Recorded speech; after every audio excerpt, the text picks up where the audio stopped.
The alien ship looked broken when it arrived at Earth's space station.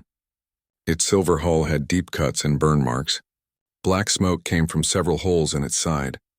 The ship that had once been beautiful and perfect now looked like it had barely survived a terrible fight. Inside the station, Captain Jake Morrison watched through the main window as the alien vessel slowly moved toward the docking bay. He was a tall man with gray hair and tired eyes that had seen many battles.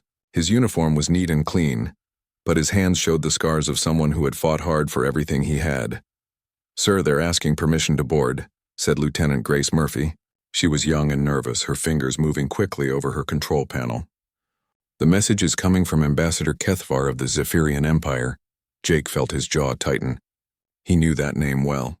5 years ago, Kethvar had been the one who told the galaxy that humans were too dangerous to be allowed in space. The Zephyrians had convinced other alien races to block Earth's trade routes and keep humans trapped in their own solar system.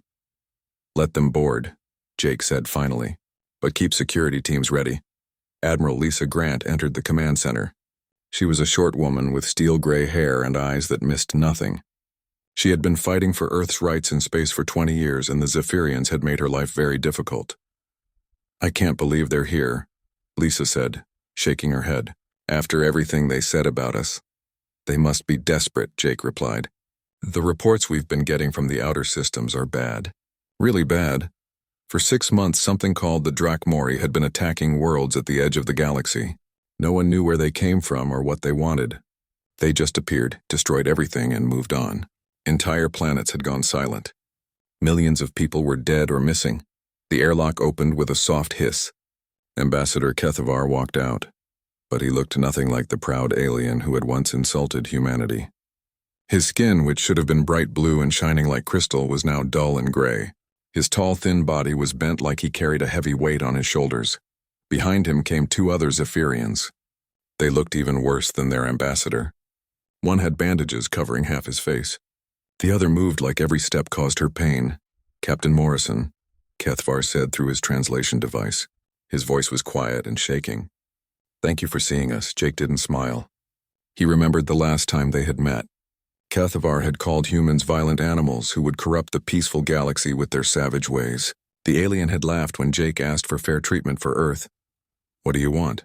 Jake asked. Kethvar's hands were shaking now. "We need help, desperately. The Drakmori swarm has destroyed half of our worlds. Our fleets are scattered. Our people are dying by the millions every day." Commander Alex Torres stepped forward. He was a dark-skinned man with angry eyes and scars on his neck from an old battle. "You called us monsters," he said. "You said we were too violent for civilized space. You blocked our trade routes and kept us trapped here like prisoners." "We were wrong," Kethvar whispered. "Terribly, horribly wrong." Dr. Nina Clark activated a large screen that showed pictures of the damage the Drakmori had caused. She was Earth's expert on alien life, and what she had learned about the Drakmori scared her. "They're not like anything we've ever seen," she explained. "They don't talk. They don't negotiate. They don't take prisoners. They just consume everything in their path." The pictures showed dead worlds where nothing lived anymore, cities that had been turned to ash, ships floating in space cut into pieces. The Drakmori were like a disease that killed everything it touched. "They eat planets," Nina continued. "Not just the life on them, but the actual rock and metal. They turn everything into food for more of their kind. When they're done with a world, there's nothing left but empty space." Admiral Grant's face was hard as stone. "Why should we help you? You made it very clear that Earth has no place in your civilized galaxy. You treated us like criminals just for existing." The room became very quiet. Everyone waited to see what the proud Zephyrian ambassador would say. Kethvar looked around the room at all the human faces staring at him. These were the people he had once called savage monsters. Now they were his only hope. Slowly, the alien ambassador fell to his knees. His 2 companions did the same. In their culture, this was the greatest sign of shame and desperation possible. "Please," Kethvar begged. "I know we have no right to ask.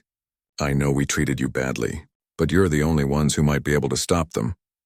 General Pete Collins had been standing quietly in the corner. He was an old soldier with white hair and hands covered in scars. He had fought in Earth's last great war before the aliens had made contact. He knew what humans could do when they were pushed too far. "Why us?" he asked. "Your ships are more advanced. Your weapons are more powerful. What makes you think we can do something you can't? Kethvar looked up with tears in his large dark eyes. Because you understand war in ways we never could. We fight to win quickly and cleanly, with as little death as possible. But the Drakmori don't care about death. They welcome it. Our civilized way of fighting means nothing to them. Jake felt something cold move through his chest. He was beginning to understand what the alien was really asking for. You want us to fight like the monsters you said we were, Jake said. Yes, Kethvar whispered. We need monsters to fight monsters. We need someone who can do what civilized beings cannot. We need humans. Lieutenant Danny Webb, fresh from the military academy, looked confused. Sir, what kind of war are we talking about? Commander Torres answered him. The kind where you don't worry about being civilized. The kind where you do whatever it takes to win. Admiral Grant walked closer to the kneeling aliens. If we do this, it won't be your kind of war. We won't follow your rules about avoiding civilian targets or minimizing casualties. We'll fight to win, period. We understand, Kethvar said. We're asking you to be what you are. What we were too afraid to accept before. Dr. Clark pulled up more data on her screen. The Drakmori move in swarms of 1,000 ships or more. They have no fear because they don't think like individuals. They're more like parts of one big creature with one simple goal. Eat everything. Jake looked at his senior officers. He could see the same thought in all their eyes. This was what they had been training for their whole lives, even if they had never expected it to come like this. We'll need time to discuss this, Jake said finally. But understand something. If Earth agrees to help, we'll do it our way. The way that makes other species call us monsters. Kethvar bowed his head. We're begging you to be monsters. Because the real monsters are out there destroying everything we've built, and civilized beings like us don't know how to stop them. As the aliens were escorted to guest quarters, Jake stood alone in the command center, looking out at the stars. Somewhere out there, an enemy was coming that had never faced anything like humanity. Soon they would learn why the galaxy had been afraid of Earth in the first place. The decision came faster than anyone expected. 24 hours after the Zephyrian ambassador had fallen to his knees, Earth's leaders gave their answer. They would fight. But first they had to wake up the war machine that had been sleeping for 30 years. Captain Jake Morrison stood in the main briefing room at Fort Titan, Earth's largest military base. The room was packed with officers who had been called back from retirement, soldiers pulled from peaceful duties, and scientists who had been building schools instead of weapons. Ladies and gentlemen, Jake began, his voice carrying across the silent room, we're going to war against something that makes our worst nightmares look like children's stories. On the massive screens around the room, images of destroyed alien worlds appeared. Planets that had once held billions of people were now empty rocks floating in space. Ships that had once been beautiful works of art were twisted metal scattered across star systems. Colonel Steve Martinez stood up from his seat in the front row. He was a big man with dark hair and arms covered in scars from old battles. He had been training Earth's special forces for the past 10 years, always preparing for a war that might never come. What exactly are we fighting? Steve asked. The reports from the aliens don't tell us much. Commander Beth Harrison activated her datapad and began sharing information with the room. She was Earth's top expert on space warfare, and she had been studying every piece of information the Zephyrians had given them. The Drakmori move in massive swarms, she explained. Sometimes 1,000 ships, sometimes 10,000. They don't seem to care about their own losses. They just keep coming until everything is dead. Major Chris Johnson, a thin man with quick eyes and steady hands, pulled up battle footage from the last Zephyrian fight. The video showed elegant alien ships trying to fight in neat formations while insect-like vessels swarmed around them like angry bees. Look at how they fight, Chris said, pointing at the screen. The Zephyrians are trying to have a civilized battle. Minimum casualties, careful targeting, trying to disable instead of destroy. The Drakmori are just trying to kill everything as fast as possible. The room watched in silence as beautiful Zephyrian cruisers were torn apart by enemies that threw themselves into battle without any care for strategy or survival. It was like watching knights in shining armor being attacked by wild animals.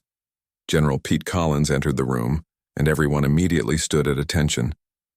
The old general looked tired, but his eyes were sharp and focused. He had seen humanity's capacity for both creation and destruction, and he knew which one they would need now. Sit down, he said, waving his hand. I've just finished meeting with the President and the Joint Chiefs. Operation Dark Storm is approved. We deploy in 72 hours. Dr. Rachel Stone raised her hand. She was the team's expert on psychological warfare. A small woman with red hair and green eyes that seemed to see everything. Sir, the galactic community has spent decades calling us monsters. If we do this, we'll be proving them right. General Collins smiled, but it wasn't a happy smile. It was the smile of a predator who had found prey. Doctor, they asked for monsters. They're about to learn why our ancestors survived when bigger, stronger creatures didn't. We're not monsters. We're monster hunters. Lieutenant Danny Webb, barely 25 years old and fresh from the academy, shifted nervously in his seat. What's our strategy, General? Simple, Collins replied. We're going to fight the way humans have always fought when we're desperate. We're going to be unpredictable. We're going to be vicious. And we're going to show absolutely no mercy to an enemy that shows none to others. Captain Lucy Foster spoke from her position at the communication station. She was responsible for keeping all the human forces connected during battle. Admiral Grant reports that the fleet is ready. The Earthships Vengeance, Fury, and Thunder are loaded and waiting for orders.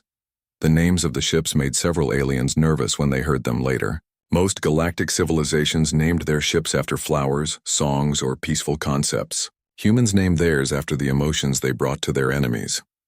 Good. Collins nodded. Now listen carefully, all of you. The aliens think they know what human warfare looks like because they've read our history books. They think we just charge forward and fight with our emotions instead of our brains. They're wrong. He walked to the main screen and brought up tactical displays showing different battle formations. Unlike the neat, orderly patterns used by galactic militaries, the human formations looked chaotic and random. We've spent 30 years preparing for a war we hoped would never come, the general continued.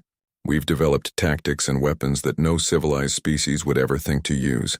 We're going to hit them with strategies they can't predict because they're too alien to their way of thinking. Major Amy Chen, leader of Earth's elite Special Forces unit, stood up. She was a small Asian woman who looked harmless until you saw her eyes. Those eyes had seen too much death and were ready to see more. What about rules of engagement, sir? She asked. The Galactic War Convention has very specific guidelines about... There are no rules, Collins cut her off. The Drakmori don't follow the convention. They eat planets and turn entire species into food. We're not going to fight them with one hand tied behind our backs. Commander Tyler Brooks, who would be coordinating fleet movements, looked concerned. Sir, if we abandon the war convention, we'll be no better than... We'll be alive, Collins said firmly. And so will the billions of innocent people the Drakmori want to consume. Sometimes being the good guys means doing terrible things to protect those who can't protect themselves. Dr. Eric Turner, the team's expert on alien biology, activated his own display. It showed detailed scans of captured Drakmori technology and biology. I've been studying everything the Zephyrians gave us. The Drakmori are like a hive mind. Individual ships don't matter to them. They're just parts of a larger organism. What does that mean for us? Asked Captain Ben Rodriguez, who would be commanding the stealth ships. It means they can't understand individual initiative, Eric explained. Every other species in the galaxy fights in formations and follows orders from Central Command. But humans fight as individuals who work together. Each ship captain can make his own decisions. Each pilot can break from the plan if they see a better opportunity.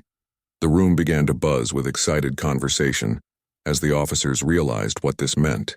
The Drakmori had conquered half the galaxy by adapting to predictable, civilized warfare. They had never faced an enemy where every single fighter was unpredictable. General Collins called for quiet. The aliens begged us to be monsters. What they don't understand is that we were never the monsters. We were the species that survived because we could hunt monsters. And now we're going hunting. Captain Morrison looked around the room at the faces of Earth's best military minds. These men and women had spent their careers preparing for this moment without knowing it. They had trained to fight enemies that followed no rules, showed no mercy, and could not be reasoned with. Any questions? Morrison asked. Major Patricia Davis, his aide, raised her hand. Sir, what happens after we win? The room fell silent. It was a good question. If Earth's military did what it was designed to do, the galaxy would see human warfare in its full, terrible glory. There would be no hiding what humanity was capable of when pushed to the edge. We'll deal with that when we get there, Collins said finally. Right now, our job is to make sure there's still a galaxy left to worry about. As the meeting broke up and officers hurried to their duties, Morrison remained behind with Collins. The old general was staring at the tactical displays, but his mind was clearly elsewhere. "Sir?" Morrison asked. "Are you having second thoughts?" Collins shook his head slowly. "No second thoughts. But I keep thinking about something my grandfather told me. He fought in the last great war on Earth, before we made contact with the aliens. He said that sometimes good people have to do evil things to protect what they love. And I think we're about to find out what he meant." Outside the base, Earth's war machine was waking up. Factories that had been making tools for farming were retooling to make weapons. Scientists who had been working on medicine were developing new ways to kill. Ships that had been exploring peaceful worlds were being loaded with enough firepower to crack planets. The monsters of Earth were stirring, and soon the galaxy would remember why they had been feared in the first place. The first battle happened at the edge of the Kethmore star system. The Drakmori swarm arrived exactly as expected, moving in their usual formation like a wall of death that had never met real resistance. They had destroyed dozens of civilized fleets using the same tactics. They moved forward in perfect order, overwhelming their enemies with pure numbers and unstoppable momentum. Every species they had fought tried to match their formation with neat lines of ships following careful battle plans. The Drakmori had never fought humans before. Admiral Lisa Grant stood on the bridge of the Earth ship Vengeance, watching her fleet prepare for battle. Her ships were not arranged in the neat formations that every other galactic military used. Instead, they were scattered across space like a pack of wolves, each ship ready to attack from a different direction. "All ships, this is Admiral Grant," she spoke into her communication device. "Remember what we're fighting for. Remember what these things have done to innocent worlds. Show them what happens when they threaten something under human protection." The Drakmori swarm was massive. Nearly 2,000 ships moved together like parts of a single giant creature. Each ship was black and covered in sharp spikes, looking more like a giant insect than a spacecraft. They had no windows because the creatures inside did not need to see like humans did. Captain Roy Fisher commanded the Earth Destroyer Fury. He was a young man with wild hair and a grin that made his enemies nervous. When he received Admiral Grant's signal, he laughed out loud. "You heard the Admiral," he shouted to his crew. "All ships attack freely. Show these bugs what Earth's children can do when we're angry." What happened next shocked every military expert watching the battle. Instead of forming neat lines and exchanging fire at long range like civilized species did, the human ships scattered in all directions and attacked like wild animals. The Earth cruiser Thunder, commanded by Captain Vincent Hayes, charged straight into the center of the enemy formation. Hayes was an older man who had learned to fight in Earth's rougher neighborhoods before joining the military. He knew that sometimes the best defense was a terrifying offense. "This is Thunder," he announced as his ship tore through the Drakmori lines. "We're going straight through their center. Any ship that wants to join the party is welcome." The Drakmori had never seen anything like this. Every other species they fought tried to minimize their losses and fight carefully. The humans seemed to be using their own ships as weapons, ramming damaged vessels into enemy formations and turning every ship into a potential bomb. Commander Ian Blake controlled the human fighter squadrons from his ship Thunderstorm. He watched his pilots dive into the enemy swarm like angry hornets attacking a threat to their nest. "Phoenix Squadron, Reaper Squadron," he ordered. "Break formation and hunt freely. Make them afraid to leave their groups." The human fighters were smaller and faster than anything the galaxy had seen before. More importantly, each pilot was trained to think for himself instead of just following orders. When they saw an opportunity, they took it without waiting for permission. Pilot Kate Sullivan dove her fighter through a gap in the enemy formation. Her weapons carved through 3 Drakmori ships before she spun away from return fire. She was a farm girl from Texas who had learned to fly by racing through canyons on Earth. "This is Phoenix Leader," she reported with excitement in her voice. "They're trying to adapt to our tactics, but they're too slow. They think like one big creature instead of individuals. Keep hitting them from directions they don't expect." On the flagship Vengeance, Lieutenant Grace Murphy monitored the battle from her sensor station. She was young and had never seen real combat before, but she was learning fast. "Admiral," she called out, "the Drakmori are trying to regroup. They're pulling back to form their standard defensive pattern." Admiral Grant's smile was cold and sharp. "Like hell they are. All ships pursue and engage. Don't give them a second to breathe or think. Keep them off balance." The human strategy was unlike anything in the military textbooks. Where other species fought with careful plans and tried to avoid casualties, the humans fought with controlled chaos. Every ship captain was free to make his own decisions. Every pilot could break away from the group if they saw a better target. Captain Ben Rodriguez commanded the stealth ship Shadow. His job was to sneak behind enemy lines and cause confusion.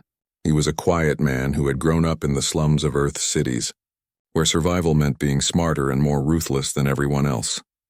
"Shadow to all units," he reported as his ship appeared behind the Drakmori formation. "I'm hitting their command ships. When they lose coordination, hit them with everything you've got."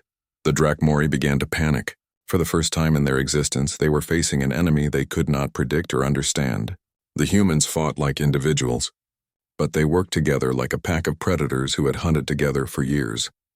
Major Chris Johnson led a group of assault ships in a direct attack on the largest Drakmori vessel. His ships were designed for close combat, and he used them like clubs to smash through enemy defenses. "This is Hammer Squadron," he announced as his ships broke through the enemy lines. "We're going to show these bugs what real close combat looks like." The battle lasted 6 hours. The Drakmori had expected to crush the human fleet in less than 1 hour, like they had done to every other enemy. Instead, they found themselves being torn apart by tactics they could not understand or counter. The humans did not just fight to win, they fought to send a message. Every destroyed Drakmori ship was a warning to the rest of the swarm. Every broken formation was proof that the unstoppable force had finally met something it could not overcome. Commander Tyler Brooks coordinated the fleet's movements from his position on the Vengeance. He had studied every battle the Drakmori had ever fought, and he knew their weaknesses. "Admiral," he reported, "their formation is collapsing. They're trying to retreat, but they don't know how. They've never had to run away before." "Then let's teach them," Grant replied. "All ships, pursuit formation. Hunt down every ship that tries to escape. Make sure word gets back to the rest of their kind about what happened here." The end of the battle was not pretty. The Drakmori had shown no mercy to the worlds they had destroyed, eating entire planets and turning billions of people into food. The humans returned that favor with interest. When the fighting was over, the Drakmori swarm was completely destroyed. Not a single enemy ship escaped to report back to their masters. The humans had lost ships and people, but they had achieved something no other species had managed. They had made the unstoppable swarm stop. Captain Lucy Foster, who had been coordinating communications during the battle, received messages from across the galaxy. News of the human victory was spreading faster than light through the galactic communication networks. "Admiral," she reported, "we're getting messages from everywhere. The Centauri Republic wants to know how we did it. The Vegan Alliance is asking if we need support.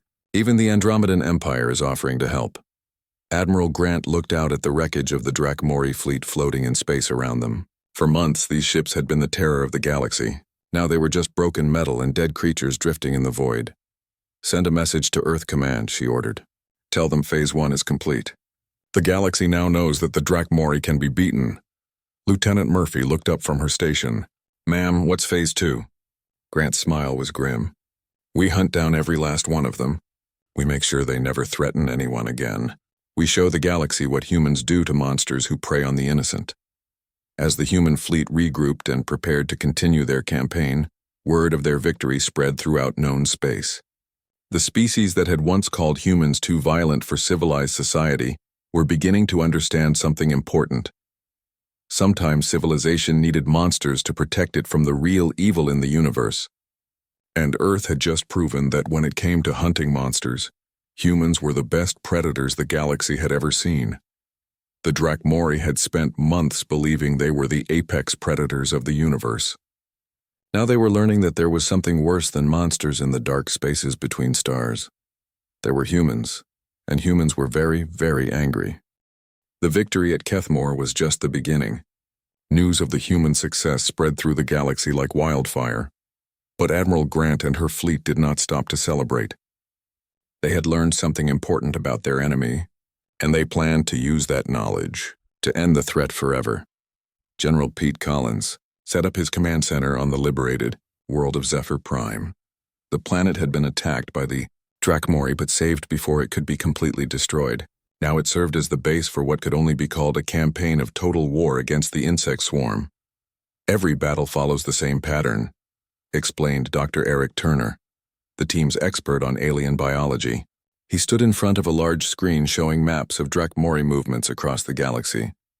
They consume a system, gather their forces, then move to the next target.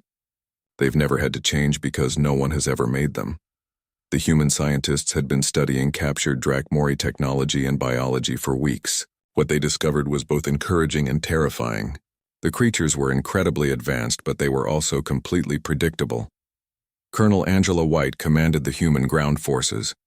She was a tough woman with short black hair and scars on her arms from fighting in Earth's last conflicts. She had spent days reviewing data recovered from Zephyrian archives.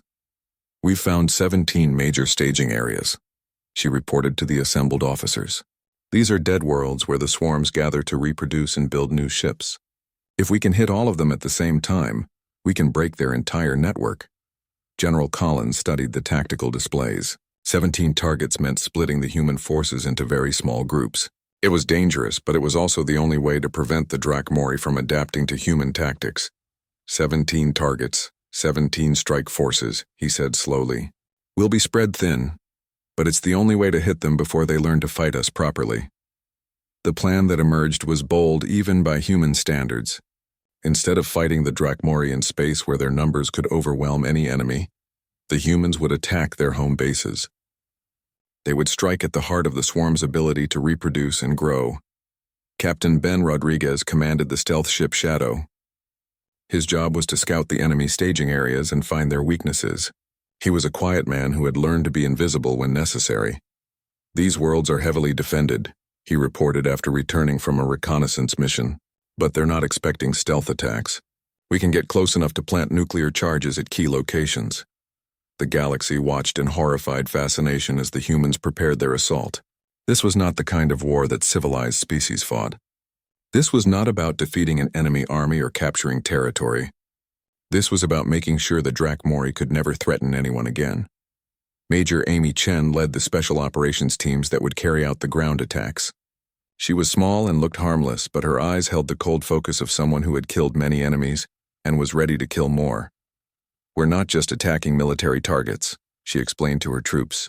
"We're going after their breeding centers, their resource processing facilities, their nurseries.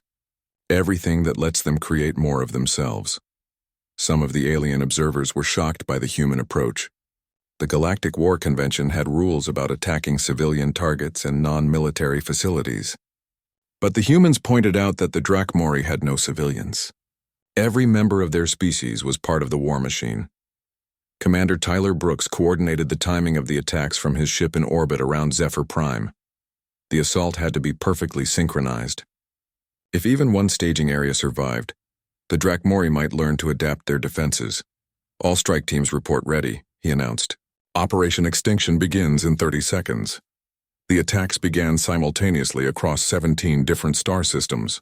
Human ships appeared out of hyperspace and immediately began their assault on the Drakmori staging areas. But this was not like the space battle at Kethmore. This was something much more systematic and terrifying. Captain Vincent Hayes led the attack on Staging Area 7. His ships did not try to capture the world or defeat its defenders in honorable combat. Instead, they targeted the planet's core with weapons designed to crack worlds open like eggs. "Package delivered," Hayes reported as his ships retreated from the dying world. "Recommend immediate evacuation. This planet won't exist much longer." Major Chris Johnson's team attacked Staging Area 12 using a different approach. Instead of destroying the world, they released a biological weapon designed specifically to kill Drakmori larvae. The weapon had been created by human scientists who studied captured specimens. "Biological agent deployed," Johnson reported. "No adult Drakmori will be harmed, but this world will never produce new swarms again." The systematic destruction continued for 3 days. Each human strike team used different tactics, different weapons, different approaches. The goal was not just to destroy the staging areas, but to make sure the Drakmori could never predict or prepare for human attacks. Dr. Laura Campbell, Earth's expert on psychological warfare, monitored the enemy's communications during the attacks. She was a small woman with red hair who understood how fear could be used as a weapon. "They're panicking," she reported with satisfaction. "For the first time in their existence, they're experiencing fear. They don't understand what's happening to them. The Drakmori had built their entire civilization around the idea that they were the ultimate predators. They consumed other species without worry because nothing had ever been able to threaten them in return. Now they were learning what it felt like to be prey.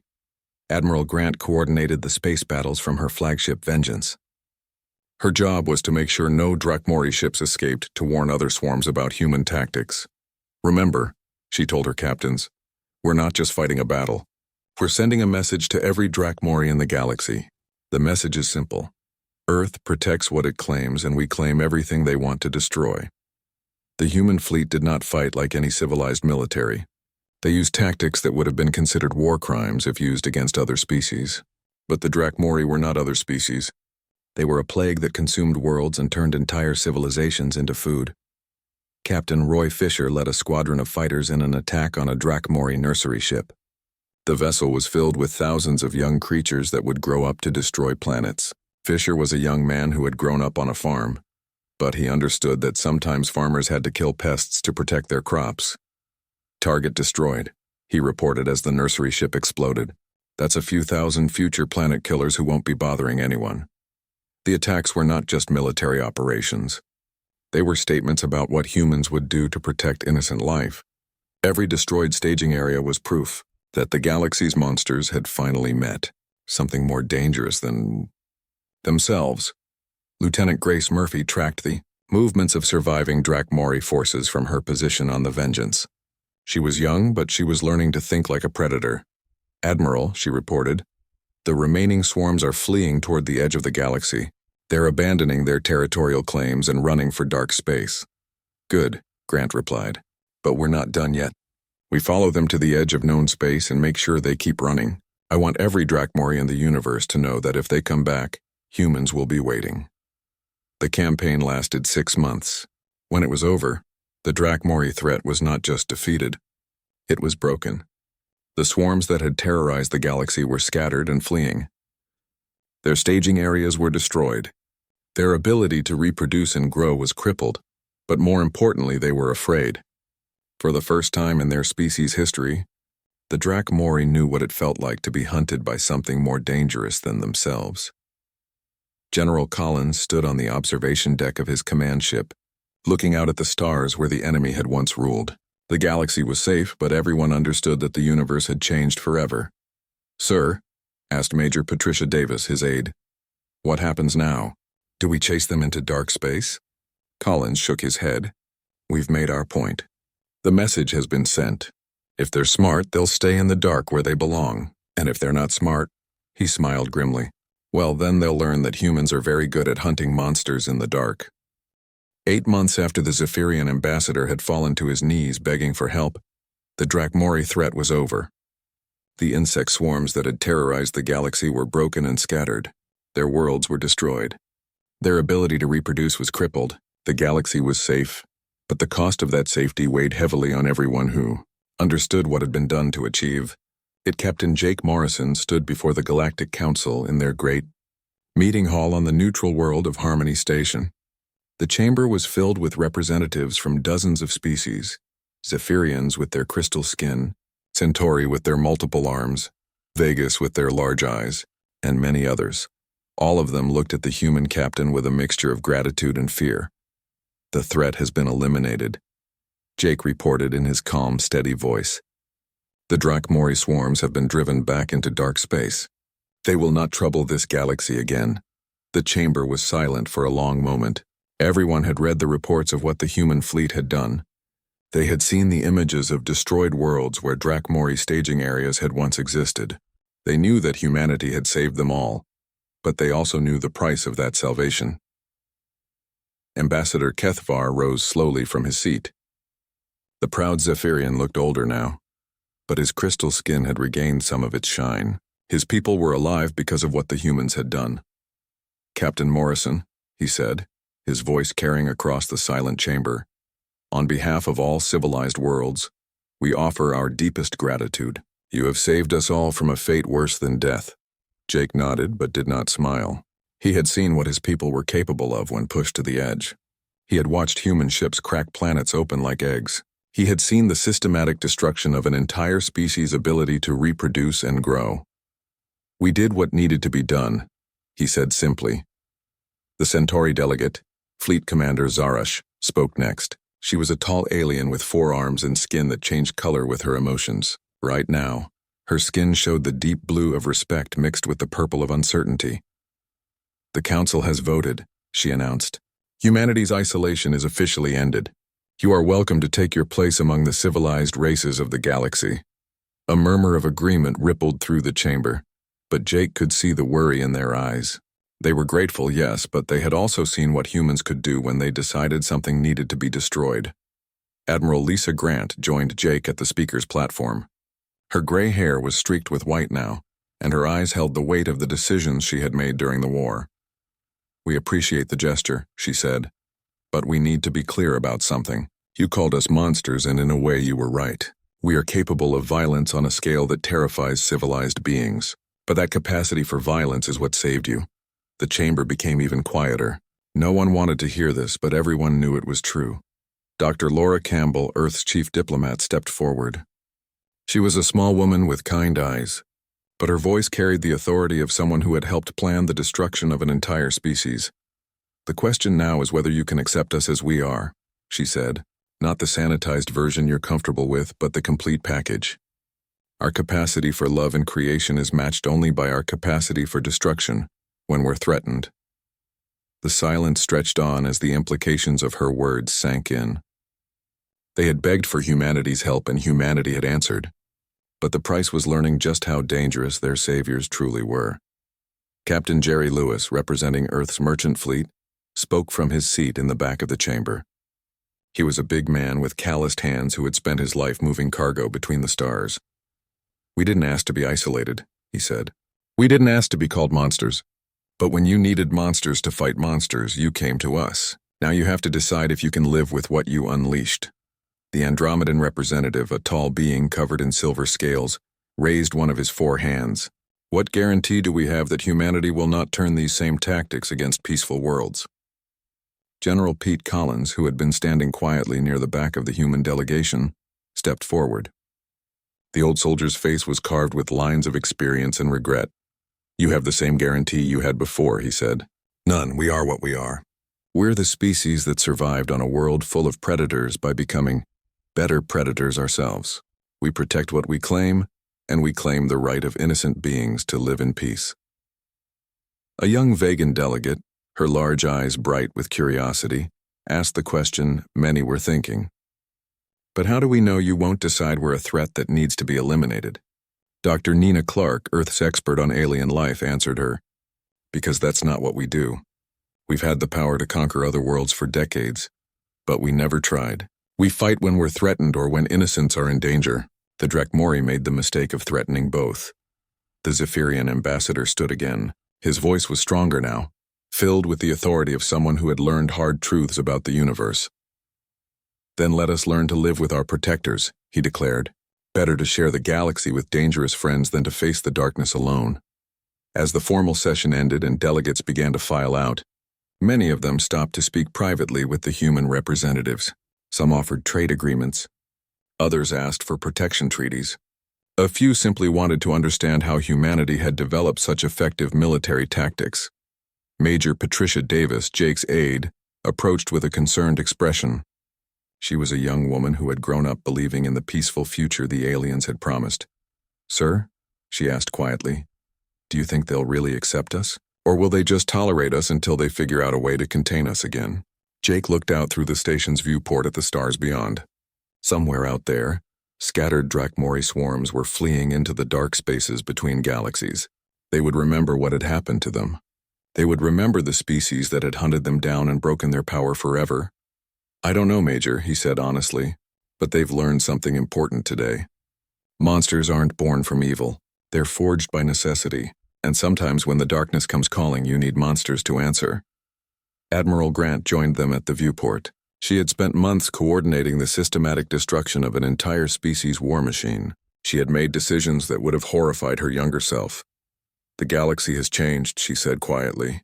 They've seen what we can do when we're pushed too far. Some of them will always be afraid of us now. And the others? Patricia asked. The others will remember that when they were helpless and dying, we came to help them, Jake replied.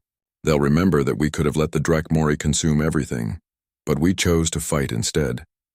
General Collins joined the group at the viewport. He carried a datapad containing reports from across the galaxy. Drakmori sightings were becoming rare. The few swarms that remained were fleeing deeper into unexplored space. The outer patrol ships report no new Drakmori activity, he said. They're gone, scattered, broken. It'll take them centuries to rebuild if they ever can. And if they try to come back? Admiral Grant asked. Then they'll find us waiting, Collins replied. And next time we won't need to be asked for help. We'll be ready. Dr. Campbell looked at the assembled officers and diplomats. So what happens now? Do we go back to being the isolated species that builds schools and explores empty worlds? Jake shook his head. We can't go back. The galaxy has seen what human warfare looks like. They know what we're capable of when we decide something needs to be stopped. Then we move forward, Admiral Grant said. We take our place in the galactic community, but on our own terms. We'll be the species others call when civilized solutions don't work. As the human delegation prepared to return to Earth, Jake took one last look at the council chamber. Representatives from dozens of worlds were still talking in small groups, processing what they had witnessed. They had begged for mercy from the darkness, and Earth's children had provided it. But they had done so in the most human way possible, by becoming something more dangerous than the thing they fought. The galaxy was safe, but everyone understood that the universe had changed forever. Humanity had revealed itself not as conquerors or destroyers, but as something far more complex and dangerous. They were the species you called when there was no other choice. When civilized solutions had failed, when only the monsters of Earth could answer the call for salvation, and now everyone knew that Earth would always answer that call, no matter what the cost.